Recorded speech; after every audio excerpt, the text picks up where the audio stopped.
Everybody, burning sun on my top, swirling flag on my back, and just rosy wind is just kissing my milky cheek. Here we go. अभी India में एक चीज़ बड़ी common हो गई है, जैसा कि I can imagine and I can just design and that thing is, अभी अगर मैं आपको थोड़ा सा एंशियंट कल्चर में ले जाऊं कि अगर बात मैरिज की जाए, अगर बात शादी की जाए, अगर बात एक रिलेशन की जाए, तो इंडिया में बड़ा ही मतलब मैं कहूँ तो कन्वेंशनल थॉट था, एक ऑर्थोडॉक्स थॉट था कि अगर आपको शादी करनी है तो आपको अपने रिश्तेदारों से, अपने जानने पहचानने वालों से और अपने बहुत ही करीबी दोस्तों से ये बोलना पड़ेगा कि देखो अब मैं एबल हूँ और मैं थोड़ा सा कामयाब भी हूँ, मेरे पास एक छोटी सी जॉब है, और अगर जॉब नहीं है तो मेरे पास ज़मीन और जायदाद है, पिताजी का अच्छा खासा नाम है, स्टेटस है, गाड़ी है, बंगला है, पुराना सही बट है, बड़ा बड़ा घर है, और सामने एक ट्रैक्टर है या एक बैलगाड़ी है या फिर एक कार है। यही एक कॉमन प्रोसेस है। अगर आप बात शादी की कर लें इंडिया में तो ये बड़ा कॉमन है। बट बात आ जाती है 2024 की। अब now days what is happening around us, अभी हमारे चारों ओर एक चीज़ बड़ी कॉमन हो गई है, और पता वो क्या है? वो कॉमन थॉट है, वो कॉमन थिंग है कि शादियाँ तो हो रही हैं, the marriages are going to be happen, but शादियों के बाद जो झगड़े, जो क्वारल्स हो रहे हैं, जो क्वारलसम हो रहा है, मतलब क्वारल्स हो रहे हैं, या मैं कहूँ तो डाइवोर्स हो रहे हैं, या मैं कहूँ तो सेपरेशन हो रहा है, ये इंडिया में बड़ा कॉमन हो गया। और मेरे दोस्तों पता क्यों? क्योंकि इंडिया जो पहले था, आज से 50 साल पहले था, उसमें एजुकेशन तो था, बट वो एक क्लास, मतलब मैं कहूँ तो एजुकेशन का एक लेवल, या आप कहो कि नई शिक्षा, या आप कहो तो द नॉलेज पार्ट। क्योंकि पहले क्या होता था, जब ये मोबाइल नहीं आया था ना, तो लोगों को नॉलेज नहीं होती थी चीज़ों की। किन चीज़ों की? जैसे अगर बात शादी में ही की जाए तो लेविस, जो शादियाँ जो लेविस तरीके से होती थी, जो ग्रैंड तरीके से होती थी, जो डेकोरम होता था, वो शायद पहले नहीं था। वो था, लेकिन वो एक नेचुरल था। जैसे अगर नेचर की बात करें तो पहले हम लोग जो अपने घरों को सजाते थे, उसमें तुलसी फ्लावर होते थे, तुलसी लीव्स होती थी, उसमें फ्लावर होते थे, मैरीगोल्ड होते थे या रोजेस होते, तो उनसे हम अपने घर को प्री डिजाइन कर लेते थे, या मतलब डेकोरेट कर लेते थे। लेकिन अगर आज की बात करें तो अगर एक व्यक्ति अपनी शादी करने जा रहा है तो सबसे पहले तो वो किसी लॉज को हायर कर लेगा, जो कि बहुत ही मतलब पॉपुलर लॉज होगा, उसमें पैसा भी ज़्यादा लगेगा, उसमें लेविश तरीके से, उसमें उसमें जो ये फ्रिंज होंगी, जो फ्रेम, जो जैसे आप कहते हैं झालर, या जो भी मतलब एक लाइटनिंग का सामान होता है, वो ज़्यादा होगा। आज के समय में शादी का जो खर्चा है, जो पहले आता था 50 ईयर्स पहले, उसमें एक बड़ा गैप भी आ गया। पहले शादियाँ जो कुछ हज़ारों और लाखों में हो जाती थी, आज वो लाखों से करोड़ों में बदल गई। बट ये बात तो शादी की हो गई, it's a common thing, everybody is just going to be marry in his or her life. और कुछ ऐसे भी हो सकते हैं योगी साधक जो नहीं करते हैं, matter not, I am also a part of that, I am not going to marry right now at the age of 30+, but future who knows, God knows everything.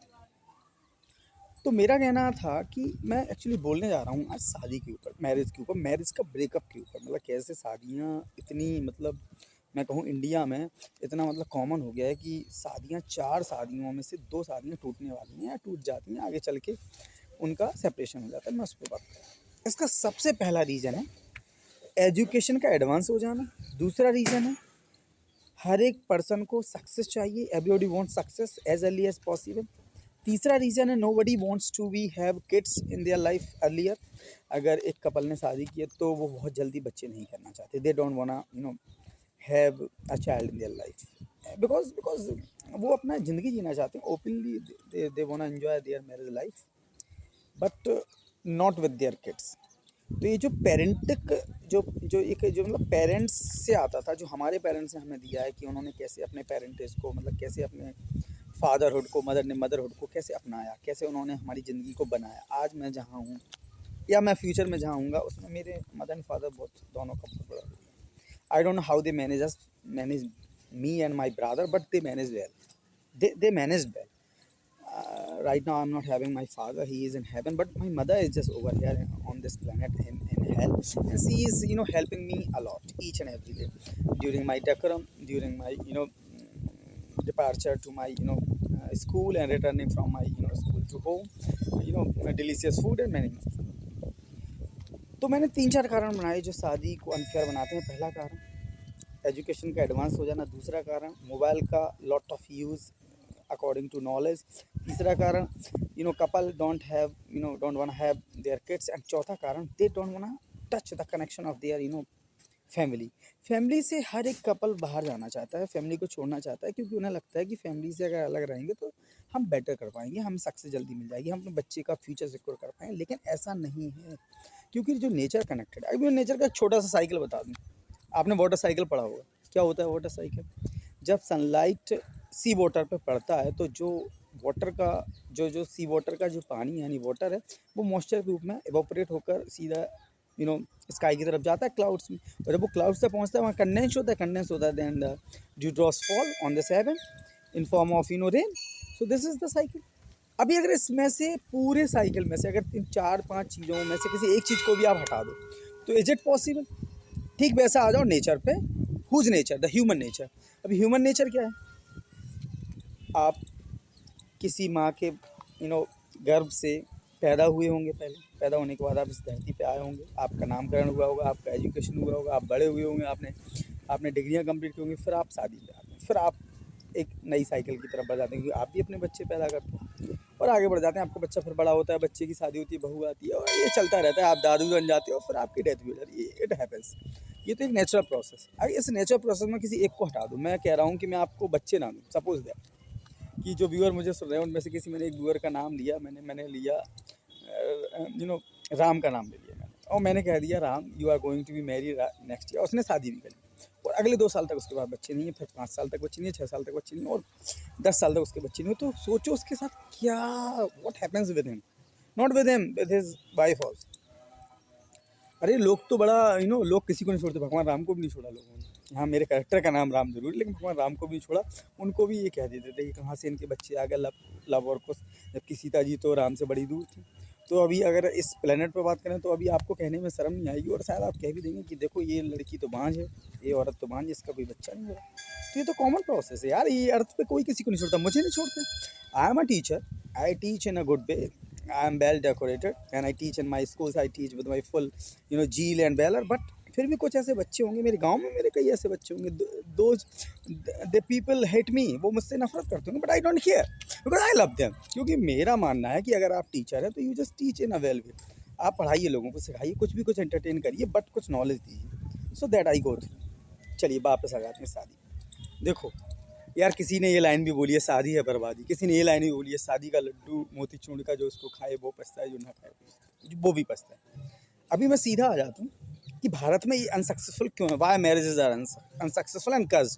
उसका सबसे बड़ा रीज़न है the well communication, the well understanding, the well cooperation, the well society, the well family.